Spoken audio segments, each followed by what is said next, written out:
Olá, meus queridos, sejam bem-vindos à nossa reflexão.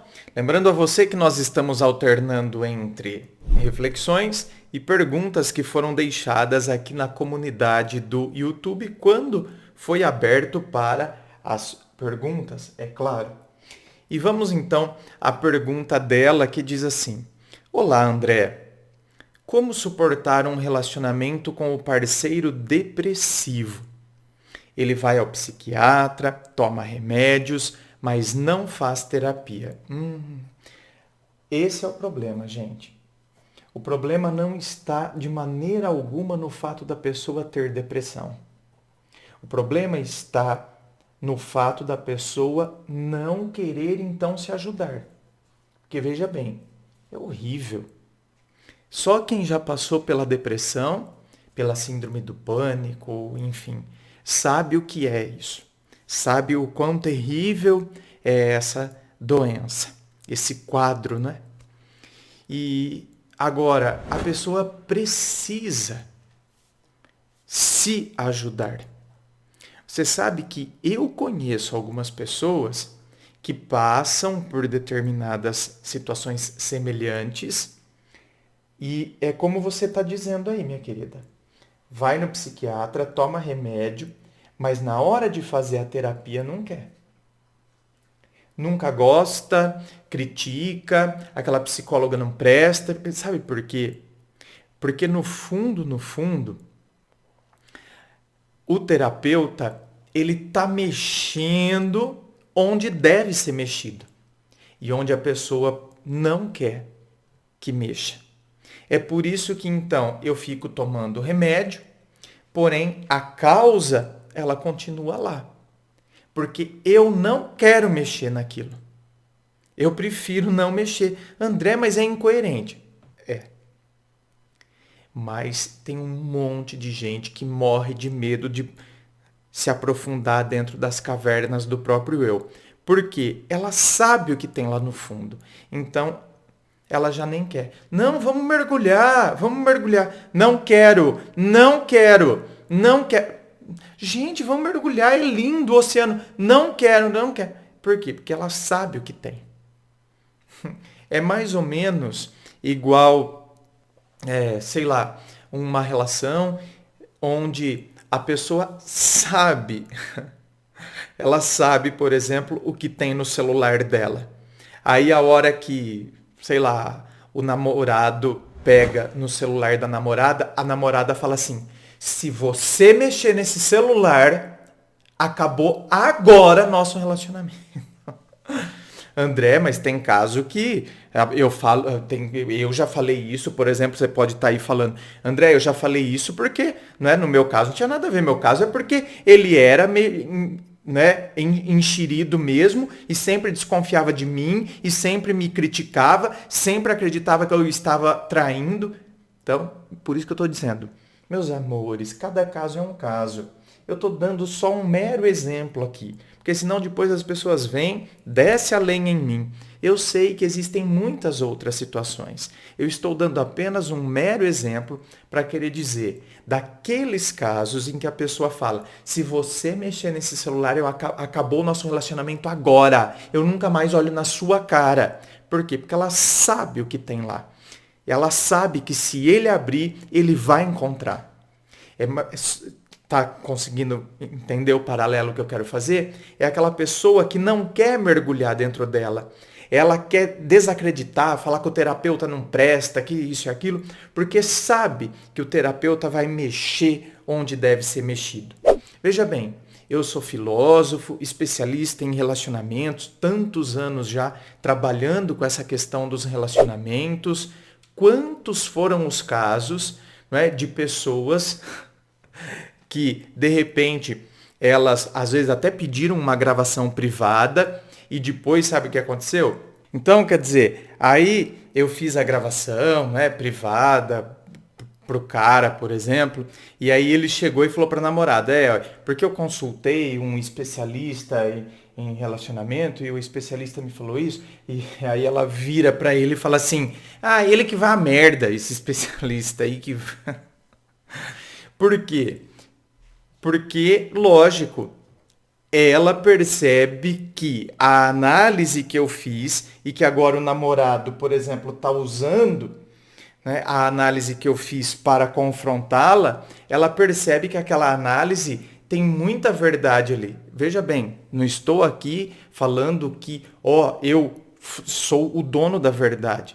Talvez, né, algumas análises eu possa errar também, como qualquer outra pessoa, sem dúvida alguma. Mas eu estou dizendo em que há casos em que a pessoa então percebe e por isso ela quer acabar com você. Não é isso que acontece, por exemplo, em campanha eleitoral? Campanha eleitoral, por vezes, o político ele tem que acabar com a imagem do outro, achar algum argumento que destrua, né, o outro candidato, que desmoralize o outro candidato. Infelizmente, muitas vezes, a gente age assim com a gente mesmo. Ou seja, eu quero desmoralizar a terapia, não quero fazer isso, eu não sou louco. Por quê? Porque no fundo eu tenho medo do que eu vou encontrar. Eu tenho medo de que o terapeuta, por vezes, ele vai me confrontar. Ele vai falar coisas que muitas vezes eu não quero ouvir. Quantas e quantas vezes, gente, aqui no canal, eu não fui essa pessoa?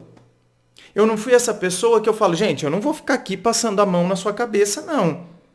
Eu vou falar, né, o que eu acredito que tem que ser falado justamente porque eu quero o seu crescimento, porque eu quero o seu amadurecimento enquanto pessoa, enquanto ser humano. Então, repito, o grande problema aqui, minha querida, que eu vejo, né, jamais está no fato da pessoa ter a depressão.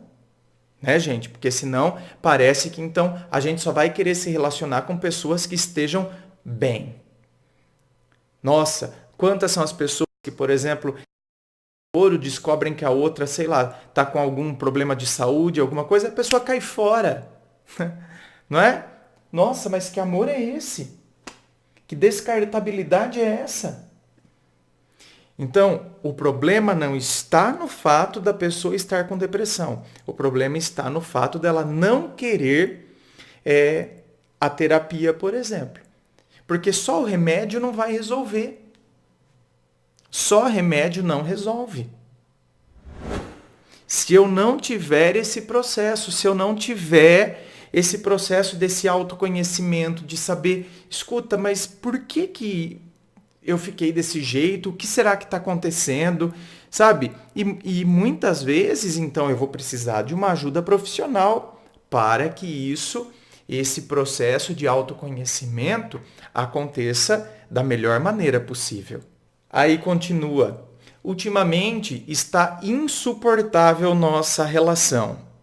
Não fazemos sexo, quase não conversamos, tento, mas não consigo ajudar. Olha, minha querida, provavelmente você não consiga ajudar porque ele não quer ser ajudado.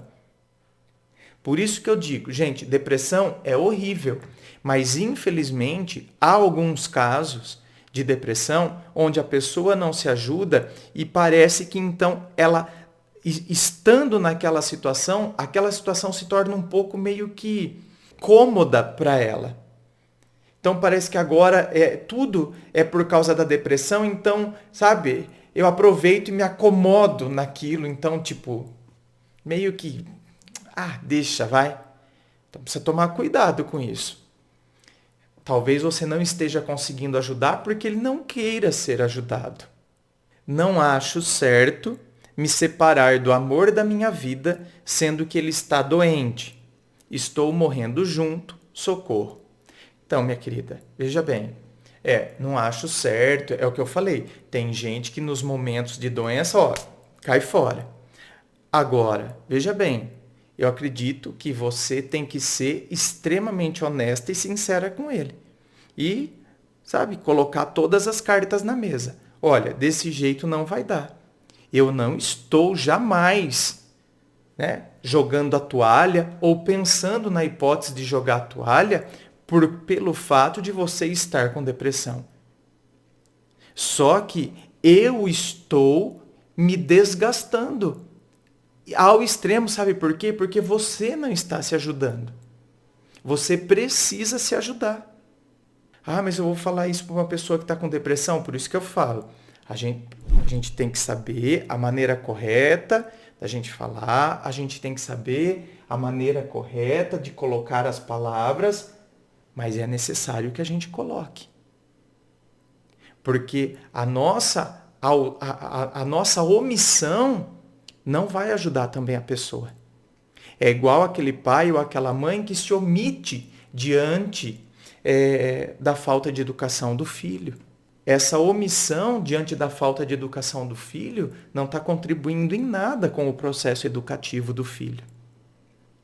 Então, quantas e quantas vezes nós também nos omitimos diante dos relacionamentos, diante das coisas, a gente se omite, a gente engole sapo, a gente fica quieto, e aí a gente também não está contribuindo com esse processo de crescimento e desenvolvimento da pessoa. Porque a gente precisa também demonstrar nossa insatisfação. E repito, não estou insatisfeito porque você está com depressão.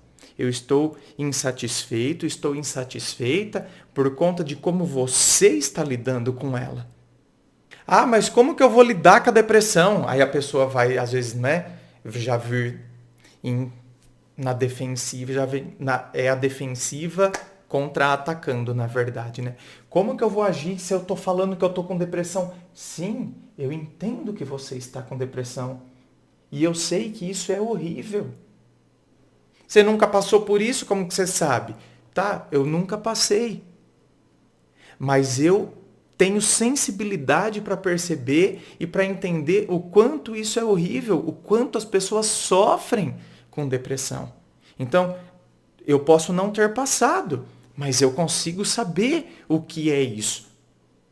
Só quem passa sabe. Eu estou falando para você que eu estou me colocando no seu lugar e que eu tenho sensibilidade para perceber o que as pessoas estão passando. Só que as pessoas têm que buscar ajuda.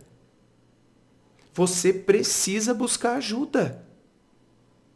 Não adianta só tomar o remédio.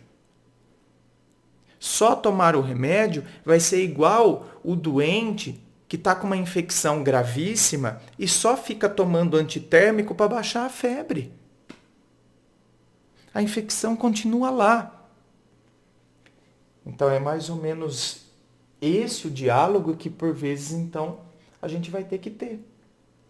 Porque são situações complicadas, delicadas e que merecem também, sabe, que a gente respire e conte até 10, que a gente tenha muita prudência, que a gente tenha muita paciência. Porque relacionamentos são assim, gente. Às vezes, diante de determinadas circunstâncias e determinadas situações, vai ser necessário que nós tenhamos paciência em dobro, em triplo, quádruplo, certo? Relacionamento é isso. Relacionamento não vai ser aquele mar de rosas, onde então, meu Deus do céu, vamos caminhar sempre no mesmo ritmo. Assim fosse. Não é verdade, gente? Relacionamento, a gente tem que entender que há momentos em que a pessoa vai estar num ritmo e eu vou estar em outro. E aí, então, a pessoa vai estar capengando e eu vou estar bem. Então, eu vou ter que ter 3 vezes mais força para tentar fazer com que a pessoa caminhe comigo. Eu vou ter que, muitas vezes, diminuir o meu ritmo. Eu vou ter que ter paciência. Sabe? É um exercício, é uma arte. Por isso que se chama também amor. O amor consegue fazer isso. Agora, a gente tem que deixar claro para a pessoa que, eu não posso carregá-la. Eu quero apoiá-la. Mas é ela que tem que caminhar. Então, vocês estão entendendo, a linha tênue que existe entre uma situação e a outra? Inscreva-se, fico aguardando a sua inscrição. Me acompanhe nas redes sociais, Instagram, Facebook, coloco muita coisa lá no Instagram, me acompanhe lá. E lembrando a você que aqui na descrição do vídeo tem todas as informações do meu livro, da gravação privada, do treinamento, do meu site. Todas as informações estão aqui na descrição, tá bom? Muito obrigado, beijo no coração e, é claro, um forte abraço.